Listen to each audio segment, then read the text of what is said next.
The midnight visitor. It began, as most secrets of the body do, in the dead of night.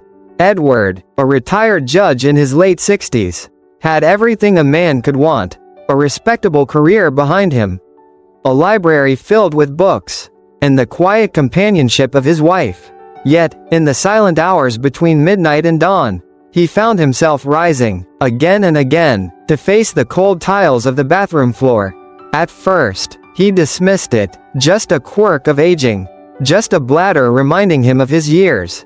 But as the weeks stretched into months, the interruptions grew unbearable. His once deep sleep became fractured. Fatigue weighed on him during the day. His mind, once razor sharp, blurred at the edges. He had not one visitor, but many, night after night. The call of nature knocking, dragging him from rest. This was no ordinary inconvenience. This was nocturia, and Edward was not alone. The trap of evening drinks. The first revelation came not from a doctor, but from his own stubborn habit. Every evening, Edward loved a steaming pot of tea.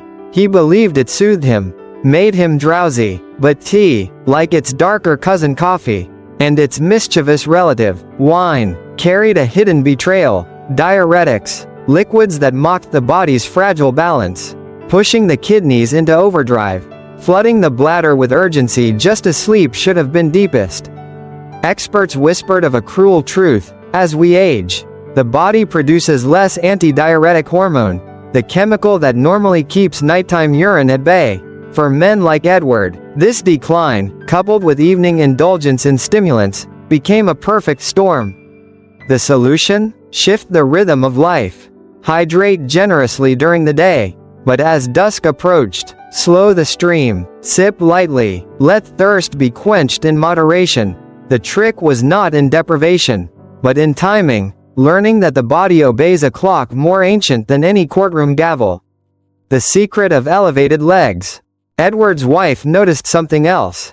His ankles swelled by late afternoon, the skin taut, the veins more pronounced. Gravity, that relentless tyrant, had pulled fluids down into his legs, pooling silently. But at night, when Edward lay flat, the tide turned. Those hidden reservoirs rejoined his bloodstream, making the kidneys their reluctant host. One evening, on the advice of a friend, Edward stretched out on the couch and placed his legs on two thick pillows. It felt ridiculous, undignified, a man of his stature with feet propped like a child. Yet as an hour passed, he felt a subtle shift. The swelling eased, his breathing deepened. That night, for the first time in months, he made only one trip to the bathroom. Medical journals confirmed what experience whispered: elevate the legs before bed, and the midnight storm could be calmed. For those with weak veins, weak hearts, or simply weakened age, it was a quiet act of defiance against the gravity of time. The double game. Still, the interruptions returned. That's when Edward's physician, a sharp-eyed woman named Dr. Alvarez, offered a peculiar suggestion. Don't just urinate once before bed, she said. Do it twice. Empty the bladder, then wait, then try again. It sounded absurd, but Edward, desperate, obeyed. He went, waited, went again, and discovered a reservoir he hadn't realized lingered. The technique had a name: double voiding, a strategy for those whose bladders, weakened by age or by an enlarged prostate, never truly emptied in one attempt. By coaxing the bladder into surrendering its last drops, Edward gave himself a gift far more precious than pride: several unbroken hours of sleep. The diet that deceives. But nocturia is a trickster with many disguises. One evening, after a heavy Italian dinner of tomato-rich pasta and spicy sausage, Edward found himself pacing the hallway at 2 a.m., the urge unbearable. The next night, after a late dessert sweetened with artificial sugars, the same thing. Dr. Alvarez smiled knowingly when he confessed. The bladder is a sensitive creature, she said. Spices, acids, sweeteners, they all irritate. They wake it when it should be silent. Edward kept a diary, a log of his meals and his nights. Patterns emerge, undeniable and ruthless. Citrus, caffeine, alcohol, artificial sweeteners, each a saboteur. He adjusted, replaced fiery sauces with gentle herbs, late sweets with a handful of nuts. Slowly, the nocturnal summons lessened, and there was another truth buried within the research. Wait. The heavier the body, the greater the pressure on the bladder. Even a modest loss, 5–10 pounds, could turn midnight agony into relief. Training the bladder's will. Edward, disciplined from decades in law, found his next challenge oddly fitting. Bladder training. It sounded like something for puppies, not men, but the logic was irrefutable. During the day, delay urination by minutes at a time, forcing the bladder to stretch. To learn patience. Over weeks, the intervals grew. At night, the results followed. The bladder, once a fickle servant, began to obey. Its capacity increased. Its urgency softened. It was, in many ways, a duel between mind and body, a duel Edward was determined to win. The drugs that betray, yet even victories can be undone by invisible enemies. Edward's blood pressure pills, diuretics, were quietly undermining his progress. Prescribed for his heart, they flushed his body of fluid with merciless efficiency.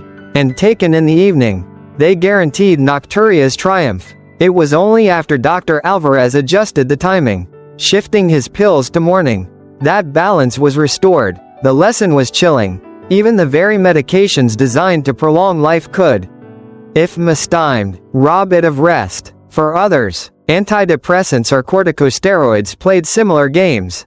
The answer lay not in surrender, but in vigilance, knowing that every pill had a clock, and every clock could be reset. The power of daylight movement. The human body is no machine. It thrives on motion, and Edward, who once spent long hours in sedentary reading, discovered the cruel tax of stillness. Fluid collected in his legs.